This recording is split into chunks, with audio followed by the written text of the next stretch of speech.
It's time for us to revisit The Flash. Yes, when we last left off, Barry Allen was talking to the Green Lantern about whether or not he should tell Iris West about his true identity. Allow Barry Allen and the Flash to live a singular life. And the Green Lantern convinced him that perhaps he should do that. But when he went home, he discovered that Wally West had been brutally beaten by Eobard Thawne. The Reverse Flash has returned from the button, and he wanted to know why the Flash had altered his history. But before we can move to the story, I do need to tell you about our new Comicstorian t-shirt. The Crack-a-Coom t-shirt! The one that allows you to run at the speed of the Flash. Not really that, I gotta put a disclaimer on here that tells you that you actually can't run at the speed of the Flash, but it does allow you to feel like you're running at the speed of the Flash with our trademark Crack-a-Coom! It's not even trademark, DC owns the trademark to that most likely, but we put it on a t-shirt! I hope you guys enjoy, and if you want to support us, grab that t-shirt because we would really appreciate it. Now let's get to the story.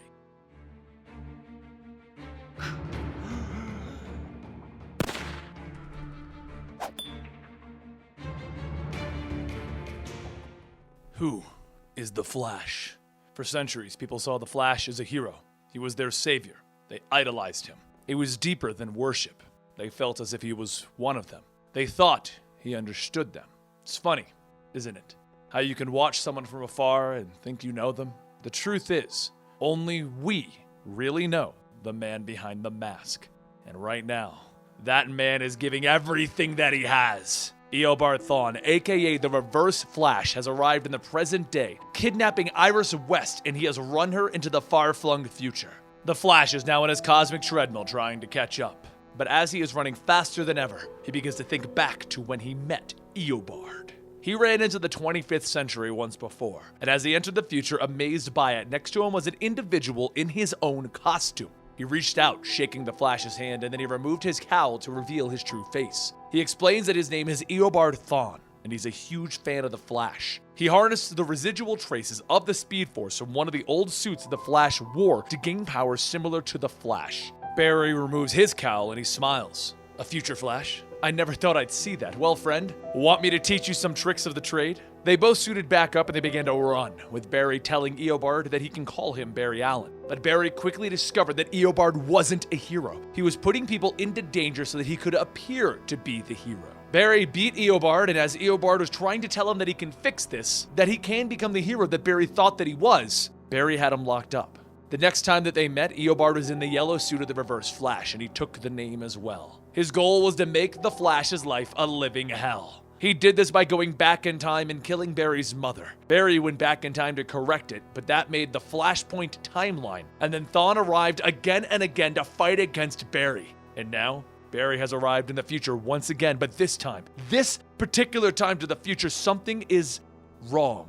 The future has changed. It is darker, more dystopian. The civilians run in fear of the Flash, and the police officer pulls a gun, calling for backup at the Flash Museum. Barry looks around and he realizes that he's at his own memorial. And with a whoosh, he runs into the museum and he looks around. His entire life is before his eyes. Suits of Godspeed, Kid Flash, multiple Flash suits, and at the end of the hallway, he sees the Reverse Flash suit.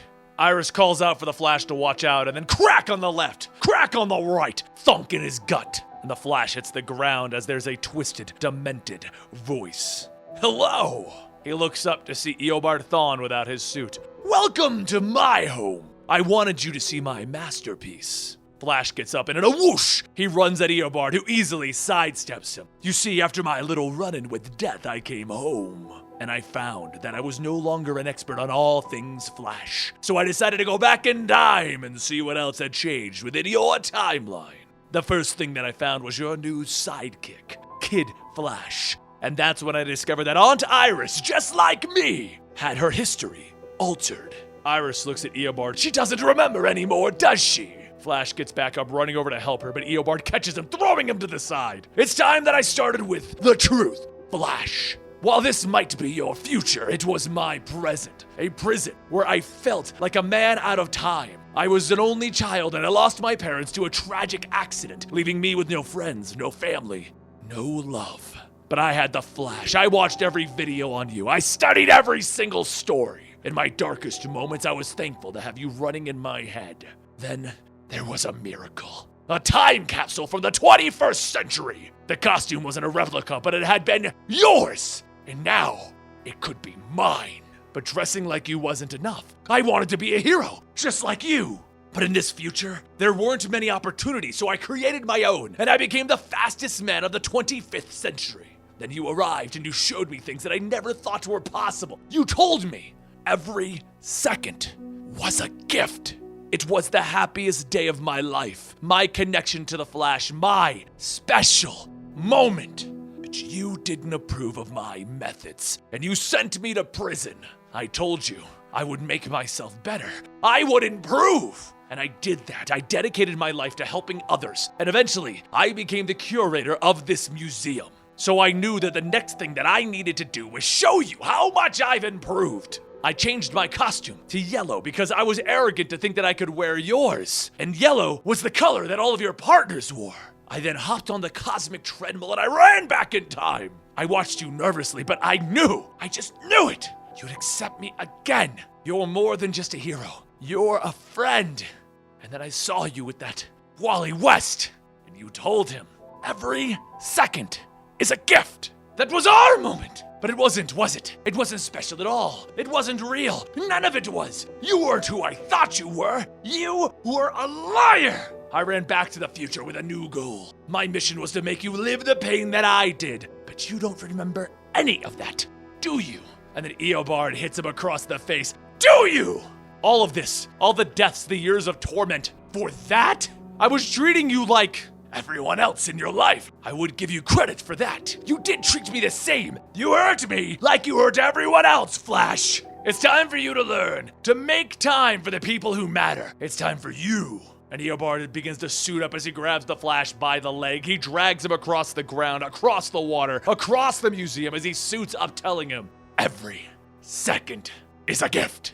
He then stops over the Flash, telling him, the real punishment here would be if everyone knew you as I know you. He grabs the Flash, pressing him against the cell that has Iris in it. Iris Ann West, it is my honor, no, my pleasure, to introduce you to. And Eobard tears off the Flash's mask. Barry Allen. Off. In another future, we see a potential life for Barry Allen and Iris West. One where they have 2 kids, and those kids are not happy. They feel neglected and forgotten, and in response, they've destroyed the city. The entire city is crumbling and destroyed by Barry's battle with his children. And in the distance, Eobard is standing with Barry and Iris looking at what they've created. Eobard explains that Dawn and Don should have been heroes, but due to their absentee father, they became rogues instead. When I returned to the 25th century, I discovered a few new bits to the Flash's history. It was like finding new chapters to my favorite book. Just one of the many stories inside of this museum. Barry looks at Thawne.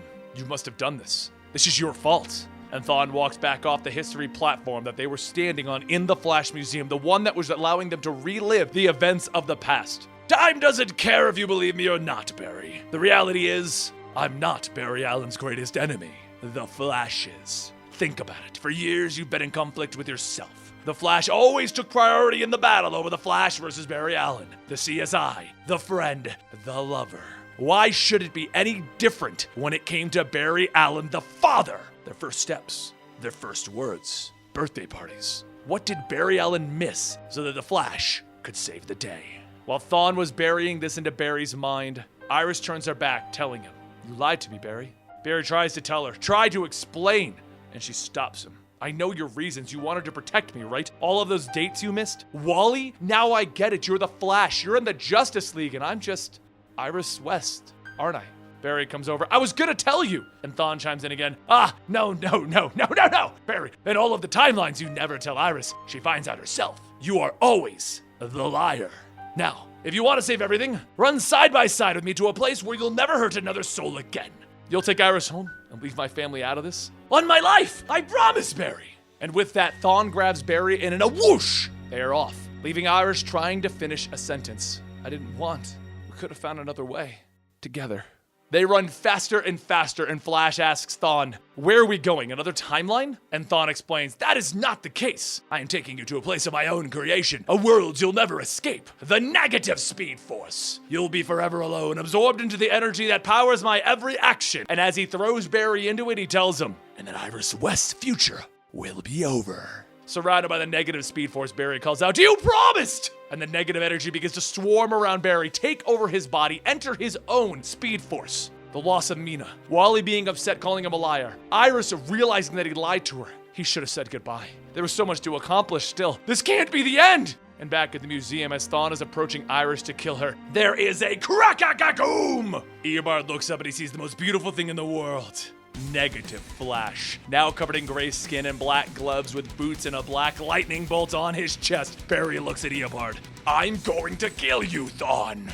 As Flash belts Thawne into the statues in the museum, Thawne comments that he loves the new Flash. Flash continues punching Thawne over and over, throwing him through the wall, and then they begin to do circles around the world, punching back and forth. Thawne plays with Barry to join him, be his partner, be my friend! Ditch the sidekicks! They lap around the world repeatedly over and over, wrapping up in a Speed Force ball of yarn. And the Flash grabs the back of Thawne's head and he pulls him close. We are not friends! And then whoosh, zack! The Flash begins to run faster and faster, hitting new speeds of insanity, and he runs so fast that he pushes Thawne through the time stream and they land at the beginning of the world. Black lightning begins to jump off of the Flash as Thawne looks at him. Barry, we've done this before. We've thrown ourselves into the past. But the Flash is done playing. Shut up! I'm gonna stab your neck, Thawne. Thawne gets up, grabbing the sides of Barry's head, sending the negative Speed Force flowing through his mind as he tells him, the way you're talking, years ago would have broken my heart, but now it just warms it up. It's hard to imagine. I was so mad that you forgot me, Thawne.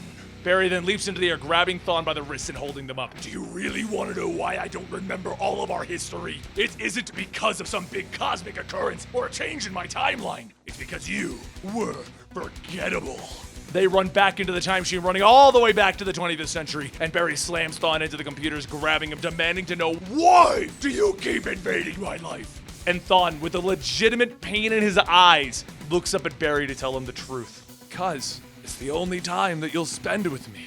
Barry angrily looks at him. You are so pathetic. That's why you've tried to ruin my future. Why you've ruined my past. He then begins to run circles around Thawne. You murdered my mother. And with that, he hits Thawne so hard that he knocks him out of his own Speed Force and onto the ground. He lands on his feet grinning. And I'll do it again. Now it's time for Iris. Thawne looks at her and he begins to run right at her, and as he falls to his side, he realizes that he no longer has the Speed Force inside of him. Barry took it away.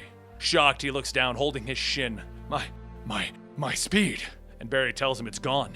I tore it from your body. Just face it, Thawne. You're just a sad little nobody that wanted to be me.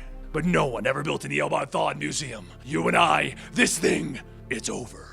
Thawne smiles. You think this is the end? You think killing your mother was the worst thing that I do to you? Years from now, you're going to look back and wish that I killed you instead. I've lost my powers before, and I'll get them back again. And then I'll just keep coming back over and over and over again and again and again. And that's when Iris blasts him with the black hole gun that was being kept in the museum. It literally tears Eobard apart, revealing his body, muscle, bone, everything, warping him away into a flash lightning bolt. Barry turns back to Iris. What did you do? And she holds the gun up at the terrifying sight of the negative Flash, so he lets the powers drain out of him as he pulls the cowl off. Iris, this is all my fault. For lying to you, for putting you in this position, but I'm telling you, it's me. It's me, Barry Allen. I'll explain everything. I promise, Iris, we can fix the future together. He reaches out to her and the negative Speed Force sparks a zap between them. So she reels back in fear and disgust, telling him, just take me home. Back at home, they both went to Wally's bedside as Eobard had torn him up in our last story. And Iris asks Barry outright, is there anything else that you lied to me about?